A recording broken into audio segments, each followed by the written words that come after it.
Hello my all dear friends, मैं हूं आशीष और हम लोग बात कर रहे हैं अपनी वीडियोस में आजकल बेसिक अकाउंटिंग टर्म्स की, जिसमें हम लोगों ने पिछले वीडियोस में कुछ बातें समझी हुई थी जो इसी टॉपिक से जुड़ा हुआ था। आज हम लोग समझेंगे कि कैपिटल क्या होता है, फिर समझेंगे एसेट्स क्या होता है। कैपिटल और एसेट्स को विद एग्जाम्पल हम लोग इस वीडियो में समझने वाले हैं। तो कोई भी दिक्कत आपको हो, कोई भी परेशानी हो, कोई भी क्वेश्चन हो तो आप लोग बेधड़क हमसे पूछ सकते हैं। आपके सभी प्रश्नों का आंसर हम लोग जरूर करेंगे। आगे और भी हम लोग बेसिक अकाउंटिंग टर्म्स को समझेंगे जो इसके बाद से होंगे, तो उसके भी रेस्पेक्टिव में यदि आपके पास प्रश्न होते हैं तो आप लोग पूछते रहिएगा। हम लोग पहले समझते हैं कि कैपिटल क्या होता है। कैपिटल के बारे में आप लोगों ने समझा होगा, जाना होगा, थोड़ा बहुत तो नॉलेज आपके पास होगा ही। हम लोगों ने अपने आसपास हमेशा सुना हुआ है, कोई अगर कहता है कि हमें अपना बिजनेस शुरू करना है, अपना व्यवसाय शुरू करना है, तो सामने वाला पूछता है, भाई साहब तुम्हारे पास पूंजी कितनी है, तुम कितना पैसा रख करके अपना बिजनेस शुरू करने जा रहे हो। हम लोग उसे समझते हैं तो हम लोग कह सकते हैं कि भाई तुम बताओ तुम कितना कैपिटल लगा करके अपना बिजनेस शुरू कर रहे हो। तो क्या हुआ, कैपिटल कुछ ऐसा हो गया, कुछ ऐसा साधन हो गया जिसके द्वारा कोई भी बिजनेस शुरू किया जा रहा है। इस बात को पहले समझिएगा, ठीक है। तो आगे हम लोग समझते हैं कहानी इसकी। कहा गया है capital is the amount invested by the owner, यानी कैपिटल क्या है, एक ऐसा अमाउंट है। अमाउंट की बात करेंगे तो हम लोग रुपये पैसे की बात करेंगे ना भाई साहब। तो कैपिटल क्या है, कैपिटल एक ऐसा अमाउंट है जो इन्वेस्ट किया जाता है ऑनर के द्वारा। अब जब ऑनर की बात की जाती है तो हमारे पास सोल ट्रेडिंग बिजनेस है, तो हमारे पास इसमें प्रोप्राइटर आता है। अगर हमारे पास पार्टनरशिप बिजनेस है तो इसमें हमारे पास पार्टनर्स आते हैं। अगर हमारे पास कंपनी का बिजनेस है तो इसमें हमारे पास शेयर होल्डर्स आते हैं। तो अलग अलग रूपों में जो अलग अलग फॉर्मेशन ऑफ बिजनेस है उसमें हम लोग देख सकते हैं कि कौन कौन ऑनर होता है और किस किस ऑनर के द्वारा किसी भी बिजनेस में, किसी भी तरह के बिजनेस में कैपिटल क्या किया जाता है, इन्वेस्ट किया जाता है, कोई अमाउंट इन्वेस्ट किया जाता है, ठीक है ना। आगे कहा गया है इन अ बिजनेस एंटरप्राइज। ध्यान दीजिएगा, मैं फिर से रिकैप करता हूँ। Capital is the amount invested by the owner in a business enterprise. कि क्या है, कैपिटल एक ऐसा अमाउंट है जो इन्वेस्ट किया जा रहा है ऑनर के द्वारा, यानी मालिक के द्वारा। किसके मालिक के द्वारा, उसी बिजनेस के मालिक के द्वारा जिस बिजनेस में पैसा इन्वेस्ट किया जा रहा है, ठीक है। अब यहाँ पर देखिएगा, अमाउंट में be in form of cash, ठीक है ना। यहाँ पे में भी 2 बार लिखा गया है, तो एक ही बार आप लोग लिखेंगे, नोट्स बनाएंगे तो देखिएगा अमाउंट में be in form of cash, और जो अमाउंट कैपिटल की तरह ऑनर के द्वारा इन्वेस्ट किया जा रहा है वह कैश, यानी जो आपके पास रुपए पैसे होते हैं, नोट हो गया, सिक्के हो गए, तो उनकी बात की जा रही है, करेंसी की बात की जा रही है, कैश की बात की जा रही है। और कैश की बात हम लोग जब बहुत ही विस्तृत रूप में करते हैं तो हम लोग देख सकते हैं उसमें चेक आता है, बिल्स ऑफ एक्सचेंज आता है, प्रोमिसरी नोट आता है। तो कैश और कैश इक्विवेलेंट को हम लोग यहाँ पर रख के चलते हैं। जब हम लोग बैलेंस शीट समझेंगे ना तो उसमें कैश को हम लोग और बढ़िया से समझने का प्रयास करेंगे, ठीक है। गुड्स, कोई भी यहाँ पे बिजनेस है तो उसके द्वारा जो ऑनर है वो क्या करता है, किसी भी तरीके से कोई भी गुड्स परचेज करके लेकर आता है रॉ मटेरियल के फॉर्म में, तो उसको भी यहाँ पे कैपिटल के फॉर्म में रखा जा सकता है। कोई भी एसेट्स हो गया, प्लांट एंड मशीनरी हो गया, लैंड बिल्डिंग हो गया, ठीक है, या फिर कोई भी इंटेलेक्चुअल प्रॉपर्टी राइट्स हो गया जिसे हम लोग IPR कह सकते हैं, जिसमें हमारे पास गुडविल वगैरह भी चीज़ें आती हैं। तो इन तमाम तरह की चीज़ों को इसमें इंक्लूड किया जाता है। फिर समझिएगा कि अमाउंट में भी in form of cash, goods or assets. तो जो अमाउंट होगा वह कैश में आ सकता है, गुड्स में आ सकता है और एसेट के फॉर्म में आ सकता है, ठीक। आगे कहा गया है for the business it is liability toward business. कह रहा है जो यहाँ पे कैपिटल इंट्रोड्यूस किया जा रहा है वह बिजनेस के लिए उसके लायबिलिटी के रूप में होता है, क्योंकि जो भी कैपिटल है वह कैपिटल जब बिजनेस में इंट्रोड्यूस किया जा रहा है, बिजनेस में लगाया जा रहा है किसी भी ऑनर के द्वारा, जो किसी भी बिजनेस की बात हम लोग करते हैं, तो वह कैपिटल तुरंत हमें रिटर्न नहीं जनरेट करता है, वह बिजनेस के लिए ऑब्लिगेशन बन जाता है, दायित्व बन जाता है, कर्जा बन जाता है। इसलिए यहाँ पे कहा गया है कि for the business it is liability toward business. ठीक है, आगे कहा गया है this is so because proprietor is separate and distinct from the business. अब यहाँ पे हमें समझना होता है, क्योंकि जो प्रोप्राइटर है, हम लोग प्रोप्राइटर की बात करेंगे तो हमें हमेशा समझना होता है ऑनर समझेंगे हम लोग। जब ऑनर समझेंगे तो हमें यहाँ पे 3 तरह के ऑनर समझ में आ जाएंगे। तो जो ऑनर है वो क्या होता है, हमेशा बिजनेस से क्या होता है, अलग होता है। ये बात आपको ध्यान रखनी है, क्योंकि हम लोग जब कभी भी डिस्टिंक्ट पर्सन की बात करेंगे तो यह डिस्टिंक्ट पर्सन का कॉन्सेप्ट, सेपरेट एंटिटी का कॉन्सेप्ट हमेशा कंपनियों में विशेष रूप से लागू होता है, सोल ट्रेडिंग बिजनेस में, प्रोप्राइटरशिप बिजनेस में, और जिसे हम लोग कह सकते हैं अगला होता है पार्टनरशिप बिजनेस में लागू नहीं होता है। हम लोग जब पढ़ेंगे आगे पार्टनरशिप अकाउंट तो हम लोग और विस्तार से इन सब चीज़ों को समझेंगे और जानेंगे।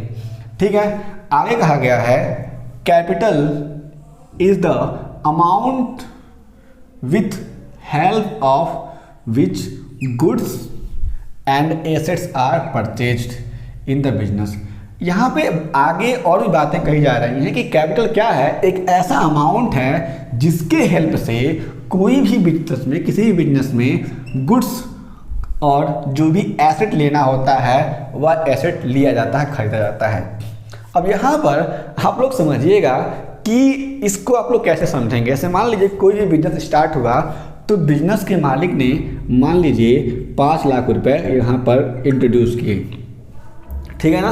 अब इस 5 लाख रुपए से जो भी बिजनेस है उसमें क्या किया जा रहा है, प्लांट एंड मशीनरी खरीदा जा रहा है। मान लीजिए 2 लाख रुपए का खरीद लिया गया, ठीक है। उसके बाद से इसी में से कंपनी ने क्या किया, रॉ मटेरियल भी ले लिया, ठीक है। इस तरीके से हम लोग कह सकते हैं, मान लीजिए 2 लाख रुपए का रॉ मटेरियल ले लिया, तो इस तरीके से हम लोग कह सकते हैं कि जो भी यहाँ पर कैपिटल इंट्रोड्यूस किया जाएगा उस कैपिटल से कंपनी क्या करती है, बिजनेस क्या करती है कि अपने लिए गुड्स मतलब रॉ मटेरियल्स, और प्लांट एंड मशीनरी का मतलब क्या हो गया हमारे पास, जहाँ पर हमें देखने को मिलता है कि वो क्या होता है, एसेट्स हो सकता है।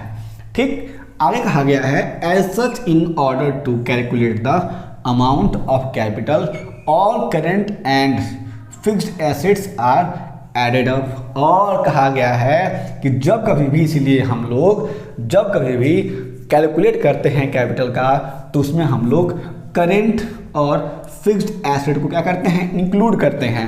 अब करेंट एसेट्स, फिक्स्ड एसेट्स क्या होता है, जो हम लोग एसेट्स तो उसमें थोड़ा बहुत हम लोग समझेंगे ही। इसके साथ साथ हम लोग जब बैलेंस शीट समझेंगे तो इसमें हम लोग तमाम तरह की जो भी बातें होती हैं एसेट के रेस्पेक्टिव में उसको हम लोग बढ़िया से समझ लेंगे। आगे बात करते हैं, ठीक है। And external liabilities are deducted out of it. और जो भी एक्सटर्नल लायबिलिटीज होती है यहाँ पे दिया गया है उसको हम लोग क्या करते हैं, घटा देते हैं कैपिटल निकालने के लिए।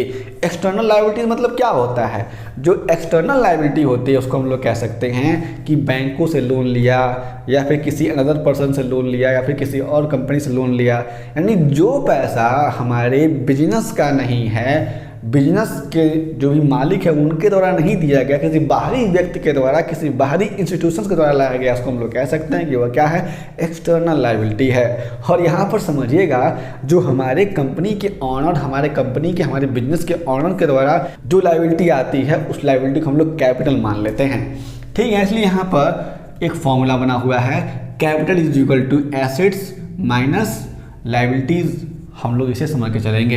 ये इक्वेशन आप सभी को दिखाई देगा। जब हम लोग अकाउंटिंग इक्वेशन की चर्चा करेंगे तो हम लोग इस इक्वेशन को बेसिकली बहुत बढ़िया से तोड़ मरोड़ के समझने का प्रयास करेंगे। तो यहाँ पे हम लोगों ने समझ लिया कि कैपिटल क्या होता है। कोई भी दिक्कत होगी तो आप लोग इसी वीडियो के नीचे कमेंट करके उसको बता सकते हैं। आपके आंसर को हम लोग समझेंगे और आपको ज़रूर आंसर करेंगे। आगे बात करते हैं एसेट्स की।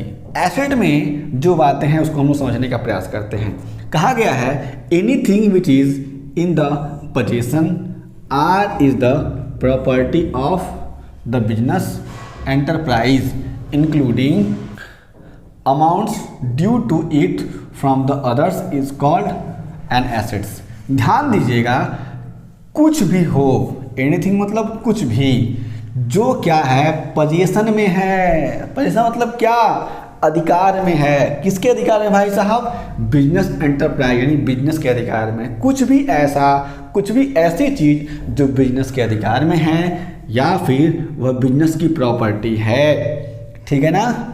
कोई भी ऐसी चीज जो बिजनेस के पोजीशन में है, अधिकार में है, या फिर वह क्या है, बिजनेस की प्रॉपर्टी है, इंक्लूडिंग, जिसमें क्या होता है, जिसमें और भी चीज़ें इंक्लूड हैं, amount due to it from others, और इसमें कोई और अमाउंट भी इंक्लूड है जो किसी बिजनेस ने किसी अदर पर्सन को उधार दिया है। जैसे मान लीजिए कोई भी दुकानदार है, उस दुकानदार ने किसी भी व्यक्ति को, इसका नाम है मुन्ना को उसने 5 लाख रुपए का सामान उधार में दे दिया। तो 5 लाख रुपए क्या है? 5 लाख रुपए उससे रिसीव करने हैं, ठीक है ना। तो जो चीज़ें, जो पैसे उससे रिसीव करने हैं कैश के फॉर्म में, तो क्या है, वो ड्यू हो गया ना। तो जो पैसे रिसीव करने हैं आगे चल के उसको भी हम लोग क्या करते हैं, एसेट में इंक्लूड कर लेते हैं। वही बात कही गई है ना कि including amount due to it from others, जो कोई भी अमाउंट अदर्स के द्वारा हमें ड्यू है, जिसे हमें लेना है, इज कॉल्ड एन एसेट्स। ध्यान रखिएगा, 3 बातों का जिक्र है। कहा गया है कि anything which is in the possession, यानी कोई भी ऐसी चीज़ जो अधिकार में है कंपनी के, किसके, बिजनेस के अधिकार में है, या फिर वह बिजनेस की प्रॉपर्टी है, या फिर कुछ ऐसा जो किसी अनदर के लिए ड्यू है, जो उससे हमें लेना है, उसको हम लोग कह सकते हैं कि क्या, वो हमारा एसेट बन जाता है। यह हमारे पास मीनिंग हो सकता है एसेट्स का, ठीक है।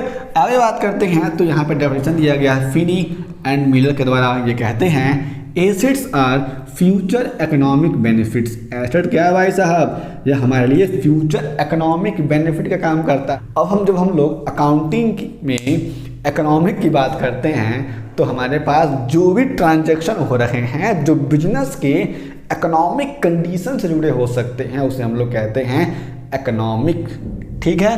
तो ध्यान रखिएगा, इकोनॉमिक बेनिफिट, ठीक है ना। आगे बात करेंगे the rights of which are owned or controlled by and organisations or individuals. और आगे कह रहा है कि कोई भी अधिकार है जिसके द्वारा ऑन जो क्या करता है, ऑन करता है, कंट्रोल किया जाता है, किसके द्वारा, ऑर्गेनाइजेशन के द्वारा या फिर इंडिविजुअल के द्वारा। उसको हम लोग कह सकते हैं कि वह क्या है, एसेट्स है। कह रहा है कि जो एसेट्स है वो क्या है, वह फ्यूचर इकोनॉमिक बेनिफिट देने वाला है। यानी कोई भी ऐसी चीज़ जिसको हमने अभी अपने कंपनी में, अभी अपने बिजनेस में इंट्रोड्यूस किया अपने बिजनेस पर्पज़ के लिए, और उसका इफेक्ट हमें अपने बिजनेस में फ्यूचर में दिखाई देने वाला है, उससे हमें आगे लगातार बेनिफिट मिलने वाला है, उसे हम लोग कह सकते हैं कि वह क्या है, एसेट्स हो सकता है। जैसे मान लीजिए कोई भी हमने प्लांट और मशीनरी अपने लिए, अपने बिजनेस के लिए इंट्रोड्यूस किया बिजनेस में, तो क्या होगा, उससे हम लोग पैसा कमाएंगे बिजनेस में आगे चल के, ठीक है। इसी प्रकार से हम इसको इसमें इंक्लूड करते हैं, ठीक है ना। आगे हम लोग बात करेंगे तो एग्जाम्पल में हमने कैश,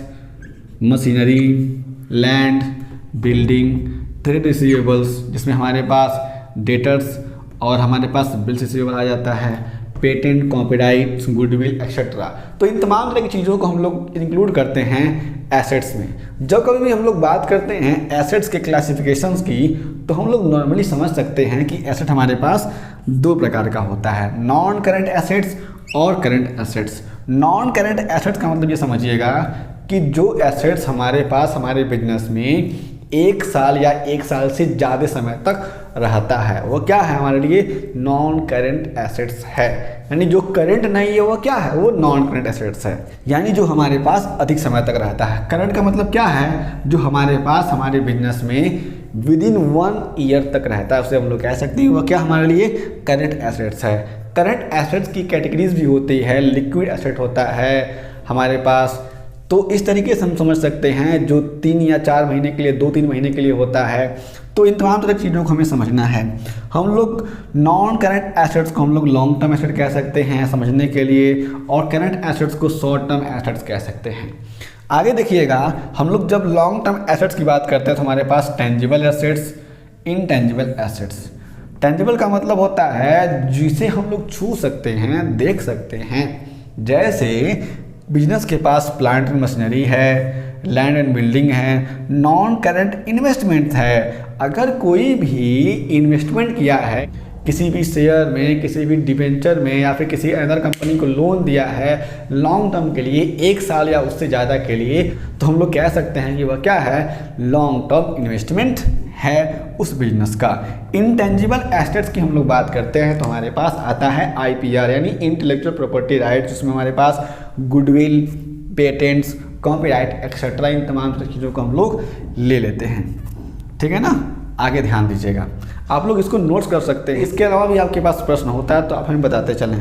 हम लोग बात करते हैं करंट एसेट्स की, तो हमारे पास आता है, हमारे पास डेटर आता है, बिल्स रिसीवेबल आता है, बैंक बैलेंस में जो पैसे हैं उसकी बात हम लोग करते हैं, कैश और कैश इक्विवेलेंट। कैश मतलब तो आप देखते होंगे, हमारे पास जो सिक्के हैं, नोट है, उसको हम लोग समझ लेते हैं। कैश इक्विवेलेंट हमारे पास चेक आ जाता है, हमारे पास प्रोमिसरी नोट आ जाता है, हमारे पास बिल्स ऑफ एक्सचेंज आता है, स्पेशली इसे हमें देखना होता है। इन्वेंट्री आ जाता है हमारे बिजनेस में, जो हमारे पास मौजूद है उसे हम लोग देख लेते हैं। आगे आता है शॉर्ट टर्म इन्वेस्टमेंट, जो इन्वेस्टमेंट किसी भी तरीके से बिजनेस ने किया हुआ है शॉर्ट टर्म तरीके से, शॉर्ट टर्म के लिए, जो 1 साल के लिए इन्वेस्टमेंट किया गया उसे हम लोग कह सकते हैं कि वह क्या है, शॉर्ट टर्म इन्वेस्टमेंट है। तो मेरे प्रिय साथियों, इस वीडियो में हमने समझा बेसिक अकाउंटिंग टर्म्स में कैपिटल क्या होता है और एसेट्स क्या होता है। जब कभी भी हम लोग बात करते हैं एसेट्स की, तो एसेट्स का इक्वेशन बनता है assets, A for assets is equal to capital plus liability. ये बात आप लोग ध्यान रखिएगा, ठीक है। और कैपिटल का इक्वेशन क्या था, capital is equal to assets minus liability, और asset is equal to capital plus liability. अब इसको हम लोग जब इस इक्वेशन को समझेंगे तो हम लोग आगे जब नया टॉपिक पढ़ेंगे तो हम लोग वहाँ पे बढ़िया समझ पाएंगे कि यह इक्वेशन दरअसल आया कहाँ से है और किस तरीके से हमें इसे समझना है। यदि आपके पास कोई प्रश्न होता है तो आराम से बताइए, आपके सारे प्रश्नों का आंसर हम लोग जरूर करेंगे।